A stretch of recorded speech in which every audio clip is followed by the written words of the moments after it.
thank you so much for the introduction, and thank you so much for having me here today. Today my topic is nutrition for mental, emotional health and stress. I thought this is something relevant to everybody today. So these are my objectives. You'll learn a little bit about diet, digestion, and how it affects emotional and mental health, some ways to alleviate stress, and also know the difference between how mental disease or health issues are in men and women. So basic outline, I'm going to be talking about three main concepts: mental health, emotional health, stress, and also give you some tips at the end, and I will touch upon Ayurveda a little bit. I do have a tendency to talk fast, so if you feel like I'm going too fast, please let me know, but I do have a lot to cover, so I'll see what I can, speed up. All right, let's see. So what is mental health? Mental health, again, includes our emotional, psychological, and social well-being. It influences how we make our decisions, how we handle stress, how we relate to people, and also general day-to-day living. Now, when you ignore, having optimal mental health, it can manifest a lot of physical problems like weight gain, weight loss, GI problems like constipation, digestive issues, lung disease. Ayurveda says if you're very sad, then you can get lung disease. Studies also show that depression can increase the risk of chronic conditions like diabetes, heart disease, etc., and vice versa. So it is important to maintain that mental balance. Again, most people don't think about it that much, but then when I start describing a lot of the symptoms, you probably will see maybe you also need to work on your mental health. Now, again, 1 in 5 adults experience a mental health problem in the US every year, according to the National Institute of Mental Health. Mental health is not just the lack of a mental illness. I don't have anxiety, I don't have depression, so I don't have a problem. It's not really, we're going to be talking more about general well-being. It's more about our capacity to deal with situations that come to our life without falling apart. Now, symptoms of poor mental health. General symptoms are like feeling sad, hopeless, empty, feeling extremely tired, having difficulty sleeping or sleeping too much, not getting pleasure from the activities that you usually enjoy, inability to cope with stress, and also digestive issues like bloating, gas, those kinds of things, indigestion. Now, there are some symptoms which are more common in men, and usually men don't like to share their feelings, they don't like to talk about it, they don't like to admit they have a problem, but this is how they manifest. They show escapist behavior, like working too much, the workaholics, spending a lot of time at work with sports, video games, misuse of alcohol and drugs, controlling violent or abusive behavior, anger, irritability, or aggressiveness, again, inappropriate anger, risky behaviors like reckless driving, difficulty concentrating, feeling restless or on edge. So is there a correlation between nutrition and mental health? Of course, there are a lot of studies out there. You go to PubMed, you can score through that, and you'll probably see a lot of stuff out there. So generally, a lot of the studies talked about the nutritional deficiencies that you see, like B12, B9, folate, zinc, which can cause symptoms of depression and dementia, such as low mood, fatigue, cognitive decline, and irritability. But more recently, a lot of the studies are concentrating more on the general dietary pattern rather than just looking at some nutritional deficiencies. How are they eating on a regular basis? And then dietary patterns generally high in processed foods, like the typical Western diet. The American diet, you can say, is correlated with an increased risk of developing depression, mild cognitive impairment, and ADHD. On the other hand, a whole food, traditional, and a Mediterranean diet have been found to be protective against developing depression, among other mental illnesses. So that's what I'll be focusing on today. So if you look at the modern literature, there are several studies, like I said, but then a review of literature. They reviewed about 43 articles, came up with 110 studies that they used for the review, and they found that the general thing is sedentary lifestyle, overweight, obesity, leading to mental disorders. And so if they took some steps like evaluation of the dietary choices, rational nutrition and lifestyle recommendations were followed, using probiotics and antioxidants, all of these things, or some nutritional interventions like DASH diet, Mediterranean diet, etc., they found their mental health really improved. So really speaking, our diet really dictates how we actually feel. So the Mediterranean diet is probably the most common quoted in a lot of these studies. And for those who are not familiar or somewhat familiar, I just wanted to show you a food pyramid of the Mediterranean diet. As you can see, being active and choosing meals is important. So the base of the pyramid is mostly eating vegetables, fruits, whole grains, olive oil, beans, nuts, legumes, seeds, herbs, and spices. Again, this should be your majority of your meals. They talk about at least twice a week, maybe you can choose fish and seafood. It's mainly for the omega-3s. If you're a non-vegetarian, that would apply. Again, moderate portions of poultry, eggs, cheese, and yogurt. Again, cheese and yogurt are not very fatty, so remember that, and they're not really good fats, more like saturated fats. And of course, at the top of the pyramid is the meats and the desserts, sweets, etc. So obviously, when I say meats, I'm talking about red meat, like beef and pork and things like that. So this is considered to be a healthy diet. So a prospective cohort study of over 10,000 university students was done and followed over a period of 4.4 years. And they found that those who closely adhered to the Mediterranean kind of diet had a 42% reduced risk of developing depression. So again, like I said, there are plenty of studies. You can definitely go and look at them. So emotional health is the other thing that we need to talk about. Emotional health is one aspect of mental health and has to do with our ability to cope with positive and negative emotions. Now here I wanted to bring up a little bit from the scriptures. Bhagavad Gita has a lot of information. Basically, it's like a psychological test. Arjuna is standing in the battlefield and stressed out, and like we all have a lot of stress in our life, and then he gets this advice. One of the things he talks about is there are 6 enemies to our mind which cause agitation in the mind. These are, again, the Sanskrit words, I'll just run through them. Kama, Krodha, Lobha, Moha, Mada, Matsarya. So Kama is basically desire or lust, lusting after things constantly. Again, we live in this world of indulgences, indulging our senses in so many things. So we're always wanting more and more. And then if you don't get what you want, then you obviously get frustrated. Anger, Krodha takes over. And if you do get what you want, you get greedy, you want more. You just don't feel it's enough. And again, we also live in this illusion, the moha, that outside things are what are making me happy. So really, we don't make that inward journey. So thinking about our health, mental health. And then of course, achievements and all of this stuff leads to pride, arrogance, ego, all of that takes over. Again, that also causes a lot of agitation in the mind. And the last one is matsarya, jealousy. And I always think about, the social media and the Facebook, Instagram, and I read somewhere that depression has gone up by 30% just because of Facebook. So again, so these are some things that we're dealing with in our modern life. So what do we do about that? You have to be aware. We need to be aware. Awareness is the key to regulate our emotions. We need to see when our emotions are out of balance and try to fix it. Now, an interesting study that I saw is a study on gratitude. So how do you fight these enemies that live within us, right? One of the things that they say is practice gratitude.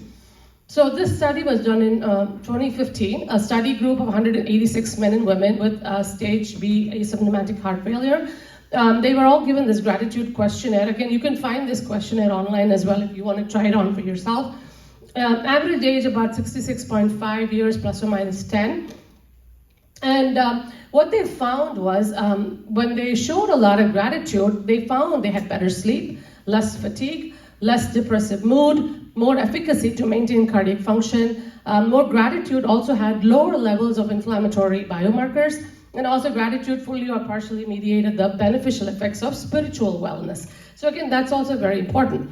So one of the ways gratitude helps is basically takes away that feeling of inadequacy and just being content or happy about what you actually have. So once you start practicing that on a regular basis or be mindful of that, you're going to feel much better.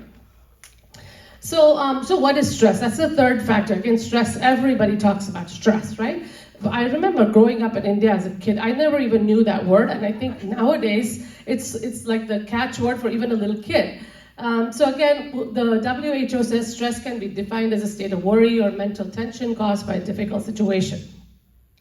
So stress is a natural human response that prompts us to address challenges and threats in our lives. Now, everybody experiences stress to some degree, for sure, difficult situations.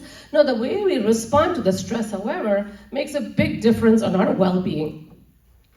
So globally, stress is reported in about 35% in 143 countries. So about 1/3 of the global population reports that they have stress. However, in the US, it's about 55%, and that's where we live, right? So more than half the population say they're stressed.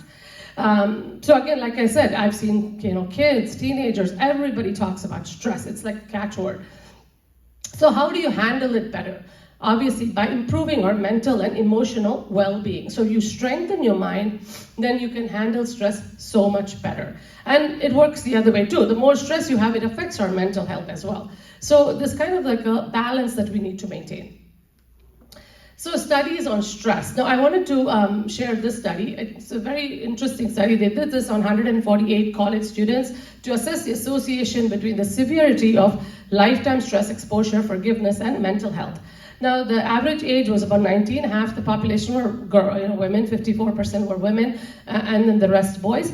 So again, they use the Heartland Forgiveness Scale. Again, you can Google this and find out what it is. So as hypothesized, greater lifetime stress severity uniquely predicted more mental health symptoms, and higher levels of forgiveness uniquely predicted fewer mental health. So they also found there was a graded pattern. So if you were a very forgiving person, then it did not affect your mental health as much. However, if you are not a forgiving person, it's severely correlated with poor mental health. So this is an interesting study. So there is a lot to do with forgiveness, and I will tell you how you can practice forgiveness at the end, because it's not about just, okay, I forgive you. You don't let it go inside, right? You may say that, but you really don't feel it. So I will give you a technique that you can do at the end. So I just wanted to touch upon Ayurveda. Now, because I'm very passionate about Ayurveda, I incorporated this into my practice maybe about 10 years ago, and I was just so fascinated. As a dietitian, I just gave the same handout to every patient. I felt like I wasn't doing much, and anybody could have done that. But when I brought in Ayurveda into my practice, I found there's so much more wisdom in that, and also it's like a holistic approach, and which is what modern medicine is now gearing towards, right? So now we are talking about mind, body, and all of that. In the old days, it was always about just look at the diet and just say this diet for diabetes, this diet for heart disease, etc. Anyway, so the swastha is the word used for health in Ayurveda. So you're not completely healthy just because your numbers are good. It's more about having that balance of mind, body, and spirit. So, and yoga philosophy also agrees with that. So there are 3 pillars to health in Ayurveda: ahara, nidra, and brahmacharya. Those are Sanskrit words. Ahara means diet. Ahara doesn't mean just diet. It also means anything that is taken into our system. So whether it is physically, eating foods, or what you're hearing, what are you listening to? Are you listening to gossip? Are you listening to heavy music? Are you watching violent shows? Even the news can be very, detrimental to our health. So again, you have to be really mindful about what you put in your body through all of your senses. The second thing is nidra, sleep. Now again, modern medicine is catching up and saying, hey, circadian rhythm is really important. We got to get enough sleep and all of these things. These are things already spoken about thousands of years ago. Again, brahmacharya is a 3rd pillar. Brahmacharya, although we say it's celibacy, but it's more about self-control, not overindulging your senses in so many different things. Because when you overindulge in a lot of things in the world, and we are always, we talk about this word FOMO, you're always worried about missing something, so you want to be part of every activity there is, but that really takes a toll on our physical and mental well-being. So these are the 3 pillars, and so it's always been a holistic approach, and I will give you tips based on that. So the next thing Ayurveda is important to, and now modern medicine is catching up to that, is digestion. Digestion has always been important. Now, if you're able to eat the best foods that you can find, most organic, etc., but you're not digesting your food, you have gas, you're bloating, you have indigestion, heartburn, etc., what good is that great food that you got? You can spend all the money, but if you're not digesting those food, it doesn't really matter. However, if you have great digestion, even a stone can be digested. So this is what Ayurveda believes. So digestion is what we work on. Not only at the physical level, but also mental, emotional. If you have thoughts, emotions that you're carrying on. We talk about the PTSD and trauma that you carry on. If you're not able to digest those things and process them and let them go, you're going to end up with more issues. So digestion is called Agni, or digestive power. Agni also means fire, but here in Ayurvedic terms, it is digestive power. So we always look at the digestive capacity of a person to see if they are really processing things well in the body and the mind. The second thing is, when your digestion is not good, you form something called ama, which is undigested toxins. So in the physical level, you can think of it, it's actually, you can describe it as a white sticky substance in Ayurveda. So again, you can think of it as a plaque that clog up the arteries. In the mental level, you also, when you don't process your emotions or thoughts, you end up with a lot of emotional toxins as well. And this is what stays with us. When we talk about PTSD, that is what it is. You're holding on to things from the past. But it doesn't have to be PTSD, it can be anything. Just holding on to a lot of this from the past. This causes a lot of issues as well. So the modern medicine, they're talking about the gut microbiome and coming up with this, how important the gut microbiome is for digestion and all of the illnesses that we face today. Now, several gut microbiota like Firmicutes and bacteria, all of these things, they've shown that there is a connection between the gut-brain axis and dysbiosis. Dysbiosis is an imbalance in the ecosystem of the bacteria, the good and the bad bacteria. So again, they have a lot of studies which show that it relates to anxiety, depression, mental disorders, etc. if you don't have a gut microbiome. On the other hand, a lot of dietary components like probiotics, we talk about prebiotics like the dietary fiber, how important that is to improve gut microbiome. Then the postbiotics, the short chain fatty acids like the butyric acid, and that's why in Ayurveda we take ghee. Ghee actually has butyric acid, and that actually helps with your digestion. And it's then fruits, vegetables, medicinal herbs, and so on. These all can be very protective and beneficial for the gut microbiome while suppressing the harmful ones. So let's go on to, so what can we do? I've explained all the problems that we're having and all of this. So how do we help ourselves? Obviously, we want to make sure we make some lifestyle changes, which will help us. Focus on healthy eating, stay active, stress management, get a good night's sleep, take care of emotional health. Now again, all of this seems like common sense, but how many of us really follow it, right? So it is a very conscious effort that we need to make in order to keep our body and mind healthy. First thing is the dosha clock or the dinacharya or daily routine. Now Ayurveda always talks about a routine every day because that is what keeps us very grounded. If you're doing different things every day, then you're going to feel ungrounded. The other thing too, daily routine has to be according to the circadian rhythm. Now I have done a very detailed video about this in my YouTube, so if anybody wants to watch later on, you can. That's actually one of my popular videos. But the daily routine should be based on the circadian rhythm, or the way Ayurveda says it, not just any routine that you come up with. So the day is split up into 4-hour segments. Again, there are 3 energies. I just have to give you that brief outline of that. Vata, Pitta, and Kapha are 3 energies that Ayurveda talks about. Vata is a kinetic energy in the body. So that's what is responsible for all the movements in the body, like circulation of the blood, the inspiration, expiration, the food moving down the GI tract, elimination of waste, nervous conduction. All of these things are governed by Vata energy. So, and that's the first energy to get imbalanced in the body when you're not living a healthy lifestyle. The second thing is the Pitta energy, which is the energy of transformation, which is responsible for digestion, not only digestion of food, but also emotions, thoughts, etc. So this is the Agni we talk about. If that is not strong, then it's going to be hard to digest what you're eating or what you're taking in. The third thing is the Kapha energy, which is the nourishing energy. It is more of a heavy earth-water dominant, so it's very heavy, but it's also the nourishing energy that we need to nourish our body and mind. So if you look at the day, 6 to 10 o'clock in the morning is Kapha energy. So that's very slow in the morning. So we're usually sluggish in the morning. So you don't want to eat a heavy breakfast. So even if you want to eat just some fruits, that is okay. Or something like oatmeal or chilas, or even idli or dosa, upma is okay. But then as long as you eat like smaller portions, you want to make it like more of a spicy food in the morning, not sweet foods, because sweets are usually very, very heavy to digest. So if it's before 10 o'clock, make sure you eat something light. Pitta time is 10 to 2. This should be the main meal of the day, because when the sun is up at 12, that is when our Agni is also burning very strongly. So we want to make sure our main meal is eaten during this time. And how many people skip meals in the afternoon, right? And then at 3, 4 o'clock, you're feeling hungry and you reach for the first junk food that you can find. And I know a lot of people do that. So definitely you want to make that time for yourself to eat that lunch so you don't have cravings, you don't have an energy drain and all of that. Then of course 2 to 6 is Vata time, and that is the time when you're most productive. You do your creative work at that time, and even before dinner you can go for a little walk or something like that, because you can be more active during that time. And then kava time, again, 6 to 10. Oops, sorry. Let me go back. So the kava time, 6 to 10, again, it's again very slow, so digestion is slow, so you want to eat a light dinner, so it could be like a soup or something very small portion. You want to make sure you're done eating 3 hours before you go to bed, because you want the time to digest your food. If you eat too late, your cortisol level goes up, you gain weight, and then you might have heartburn the next day, and all of these things can happen. Now 10 to 2, again, is pitta time, which means digestion, transformation happening during that time, so you need to be in bed sleeping, because that's when your body goes to work. It digests your food, your emotions, your thoughts, everything is being cleaned up. So if you're staying up to 12 o'clock at night, most likely you're going to go for a midnight snack. So better to get to bed at least by 10, maybe sleeping by 11.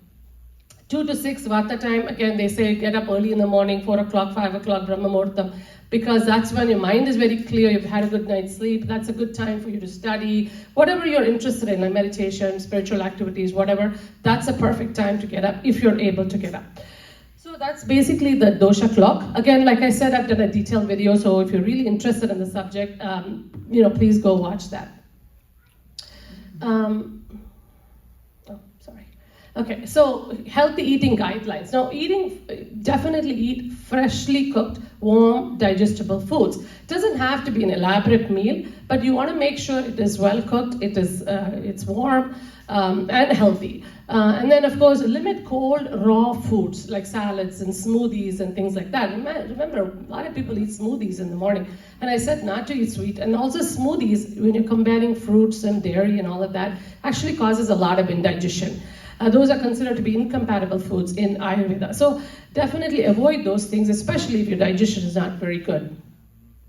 So again, eat a diet rich in fiber, like fresh spinach, green leafy vegetables, fruits, but in moderation. They are sweets. And then whole grains and legumes, about 25 to 35 grams of fiber is recommended. And choose a more plant-dominant diet, like the Mediterranean diet. Avoid red meats and choose leaner meats like fish. And again, only twice a week. Cut it down, and again, smaller portion. Again, this is mainly for non-vegetarians. And then the fifth one is fermented foods are good for the gut microbiome, like yogurt.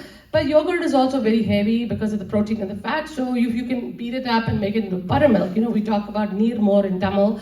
It's called chas in Hindi or takram in Sanskrit. So here you just take a little bit of yogurt, put a lot of water, beat it up with some spices like ginger, cumin, hing, asafoetida, and all of that, and a little bit of salt, and you can actually drink it if your digestion is not optimum. So then use spices in cooking. Again, we already do that in India, which is great, and I think that's what keeps us healthy. However, try to avoid like the very sharp spices like cayenne pepper or green chilies, red chilies. Black pepper is still okay for the spice. Again, herbal teas you can make if your digestion is poor. We talk about a coriander, cumin, fennel tea. You take these spices, boil them in water, steep it, and then filter and drink that. That's something you can sip all through the day, which will help with your digestion. And then avoid ultra-processed foods. I've talked about everything that you should eat. This is one thing you should definitely avoid. I've done a detailed video on ultra-processed foods, kind of explaining what is an ultra-processed food, what does it include. It would be like chips and TV dinners, that kind of stuff. And also limit desserts and simple carbohydrates. Now these things get digested in the stomach, so the gut microbiome don't get their food when you eat too much of these desserts and stuff. Again, avoid emotional eating, and this is very important. If you feel angry, sad, stressed, your first thing is you want to put some sweet in your mouth, but really that is the time not to eat those things, but actually recognize that you're feeling this way. Maybe have a glass of water or the herbal tea that I mentioned. Listen to some music, take a walk, something to kind of ground yourself. And then practice mindful eating without distraction. So you want to sit down and enjoy your meal and not be distracted, because this way you're using all of your energy to taste the food, enjoy the food, and then your digestion also will improve. So these are the healthy My Plate recommendations. I actually created a handout for the Indians in nutrition and dietetics. This is a picture from that. So basically, we recommend like half the plate vegetables, quarter plate starch, quarter plate protein, and then some yogurt or buttermilk. They have dairy as a academies as dairy, but really we don't really drink milk as Indians, but more like buttermilk or yogurt is fine. Like I said, lunchtime yogurt is fine. If it's evening, better to have some kind of a buttermilk because it's easier to digest. Now, activity, very important. Modern exercise recommendation is 150 minutes a week. So you can do 20 to 30 minutes walking every day in the morning or after dinner, whenever it's convenient for you. If you feel sluggish in the morning and you have the time, do it in the morning. But then, however, you can always split it up into 10 to 15 minute segments 2 or 3 times a day as well. Make it before each meal or something like that. And then walking is the best, but do whatever is possible for you medically.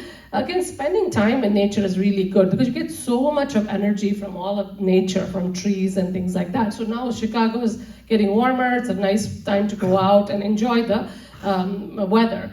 And of course, there was a study that was done, which, exercise they showed is very good for the gut microbiome as well. It was an interesting study. They talked about these mice. They were running on the treadmill, and if they had a good microbiome, they were actually able to run well, and they had good stamina and all of that, and they were motivated to continue. However, when they gave antibiotics to these mice and killed all the gut microbiome, they were just like dragging along. They hated doing the exercise and they stopped very quickly. And also they were not motivated to continue. It's interesting. They did I don't even know how it looked like when they did the experiment, but it sounded so cute. Fourth one is stress management. Now again, stress is, we already talked about, that is the biggest problem nowadays, at least we talk about it so much. So yoga and pranayama is used as therapy. Now even yoga and pranayama should be geared towards a person's constitution, according to Ayurveda. It is not like same yoga fits everybody. So this is where it's better to learn from a yoga teacher who understands these concepts. Again, grounding poses, like basically like if anybody knows yoga, warrior, tree, standing, like a mountain, those kinds of things are very good for that. So the grounding poses. If anybody knows Surya Namaskaram, that is also good. However, you want to make sure you hold your poses longer and just kind of go through the breathing, the inhalation and the exhalation and all of that. Not just do it like an exercise because that defeats the purpose. And of course, deep breathing, alternate nostril breathing, it balances the sun and the moon energies in the body if you know how to do it. But if you don't, just deep breathing has a lot of effect on the mind and gives you a lot of calmness. And of course, massage, you can go for massage treatment or you can do your own massage. It's called Abhyanga or self-oil massage. You can actually, and I don't know if any of you remember in the old days, we used to do once a week, we do oil bath at home, and then that was actually very good for the body. We got away from all of that after coming to the US. However, you can still do like a self-body massage, take some sesame oil, apply it like lotion in your hands, legs, or even your whole body every day, then take a shower. And you don't even have to put soap. It's good for lubrication, it reduces stress. It's a lot of benefits to doing that. Sleep routine. Again, we talked about sleep, how important it is, the circadian rhythm and all of that. For the daily routine, try to get to sleep by between 10 and 11 ideally. You definitely want to shut off the devices and screens at least about 45 minutes to an hour before you go to bed. Studies do show the melatonin pigment actually decreases when you're looking at screens. So naturally it's going to be hard to fall asleep. What you can do during that time, you can actually journal. And I talked about like gratitude, so maybe a gratitude journal. What am I thankful for today? Or one thing, or 3 things, whatever you can think of. That's a good idea. Or even think about it in your mind. It doesn't have to be written down. You can read a book, listen to some soothing music, or do some breathing, meditation, etc. And then Brahmi oil on the forehead. Now again, this is something, if you have trouble falling asleep, you could take a few drops of Brahmi oil, put it on your forehead, or take a few drops and put it on your feet, the soles of your feet, and then that actually is very calming for the nerves and actually help you go to sleep. And emotional health, I think the numbers were a little off there. Okay, so practice, we talked about the 2 studies, practice forgiveness and gratitude. Gratitude, I said you could journal. Forgiveness, again, I do something called compassion meditation. It's actually Zen Buddhist meditation. It's more about, sort of like an affirmation, you could say, let me be free of pain and suffering, let me find peace and happiness. Or if you have somebody you need to forgive, difficult person, let me forgive that person. And usually hurt people hurt others, they say. So send compassion for that person. Again, I have a video on this, like a guided meditation, so if you really want to practice, you can try it out. And I've been doing this for over 12 years and it has done wonders for me. So I highly recommend this for anybody who wants to try. Meditation, again, general meditation, if you're used to doing that, that's great. Or if you're not used to it, you're not able to focus, then guided meditation, there are several videos on YouTube. You can follow a lot of people and do some of these guided meditation. They give you a lot of cleansing for the body and the mind. Then hobbies, take up some kind of hobby, or, because creativity actually makes us feel very happy. So art, music, crafts. Nowadays all of these adult coloring books have become popular because of that reason, because creativity makes you feel good, like you're doing something, you're creating something. Again, take some me time every day, and this is especially for the women. We always feel like we have to keep taking care of everybody. We just forget ourselves, and a lot of them, when you get to your 50s and you start wondering, what happened to my life, who am I? Those questions start to arise, and that's because we don't take that me time. We're always giving, not keeping some for ourselves. So that's very important. You could do some warm bath, walk in the park, reading, writing, whatever makes you happy, please do that. Again, building your spiritual stamina, and this is something I believe completely because it has helped me over the years. You can do, in our Indian culture, it's full of shlokas and chanting and, devotional music, or even organizations where you go and hang out with like-minded people. There you're actually increasing the energy being with all these kinds of people. So again, these are some of the tips that I would suggest. So how do you know that you have good mental health? This is what you're supposed to feel like. Signs: healthy memory, awareness of responsibilities, following good values, forgiveness, gratitude, humility, etc. Self-awareness, knowing when you're getting out of balance is important. Maintaining a self-hygiene and cleanliness, staying active, not being tired all the time. Fearlessness, worrying less, doing things enthusiastically. Perseverance, not just giving up so easily, and then taking the proper diet at the proper time according to your body type. So I'm going to leave you with this. So these are some of my references, and these are some of my links which are relevant to the topic today. I do have more than 100 videos, so if you subscribe to my channel, you can watch all of them.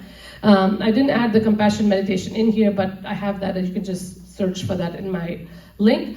And then, thank you, and that's my talk for the day.